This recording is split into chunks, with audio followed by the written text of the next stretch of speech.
Hi అండి, welcome to చామాస్ kitchen. నేను ఈరోజు చేసిన రెసిపీ వంకాయ తక్కాలి పచ్చడి అండి. చాలా బాగుంటుందండి. నేను వంకాయలు ఒక 7 తీసుకున్నాను, 3 టమాటాలండి, 1 ఉల్లిపాయ తీసుకున్నానండి. వంకాయలు మీడియం సైజు ఉన్నాయి, పెద్దవి కూడా కాదండి.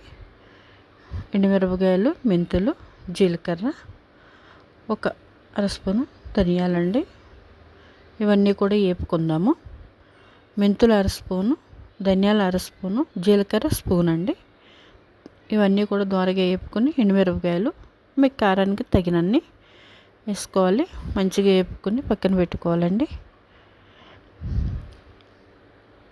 ఇప్పుడు వంకాయలు మగ్గబెట్టుకోవాలండి. చాలా బాగుంటుందండి పచ్చడి. ఎప్పుడు ఒకలాగా కాకుండా ఇలా కూడా అప్పుడప్పుడు చేసుకోవచ్చండి. సాల్ట్ వేసుకోవాలి. కొంచెం వంకాయలు మగ్గుతాయి కదా తొందరగా. తెల్ల వంకాయలు అయితే బాగుంటుందండి.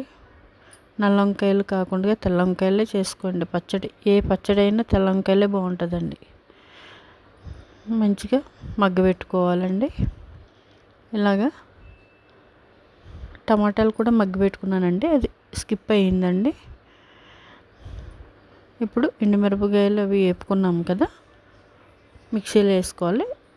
ఎల్లుల్లిపాయలు పచ్చి వేసుకుని మిక్సీ పట్టుకోవాలండి, ఇలా మెత్తగానే. ఇప్పుడు టమాటాలు, వంకాయలు అవిని కొంచెం చింతపండు వేసానండి, అది కొంచెం స్కిప్ అయ్యింది అది వీడియోలోని.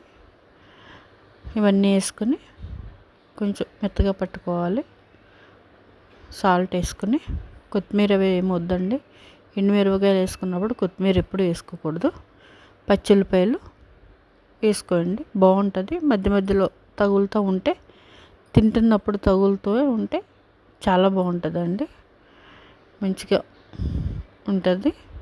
వద్దనుకుంటే వేసుకోవద్దండి.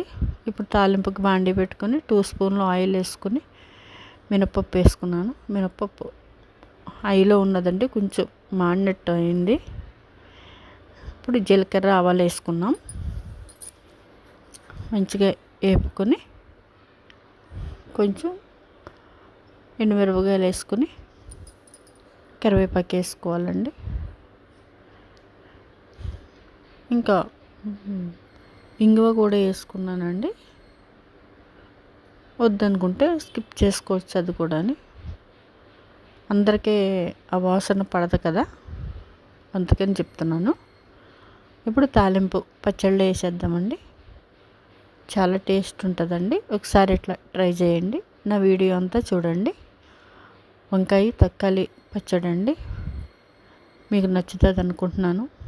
లైక్, షేర్, సబ్స్క్రైబ్ చేసుకోండి. మరిన్ని వీడియోలతో మీ ముందుకు వస్తాను.